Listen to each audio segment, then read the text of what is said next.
aihope zvino unodya amba usigara wakaisa makozi kumba kwako kunoko ndogarawo sei mba una pachiri nenguva zvimwe zvacho hazviti fei mutsa usiku wakadai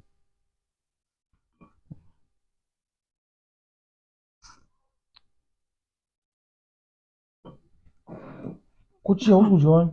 ndofa nenzara chete gore rino inini une problem chetewe wandimutsa usiku ukati uda poriji rakavira ndikakubikira ukati rakaora ukanditi futi uda chimunyu ukati ndikubikire bhinzi udye nechimunyu ukati uda bhinzi dzakaibvisa ndabika futi wakuti dzanyanya kuibva iye zvino ukati zvekare urikuda mapapire huku ndamuka ndikatsvaga mapapire huku ndikakufuraira mapapire huku hauchadi kudya futi chichanetsa mapapire aya munhu wadikita woti chaidzwa hozvuku kana iyo nhumbu yacho hameno handichazvikwanisi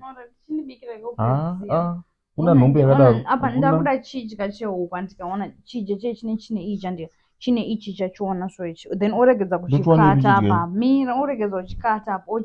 ochiita chekubhoila chakadaro chakangodaro chiri chomboda obva wabika nenange chimunya chiobva warasa ndi obika sadza refresh but usasuke poto yacho unongorasa just chimunya chirimo obika sadza refresh mupoto iyoyo nechimunya chocho zvawatotanga kutaura zvepekutanga uchitanga kuexplaina ndatozvikanganwa wangu kana iri nhumbu yako ka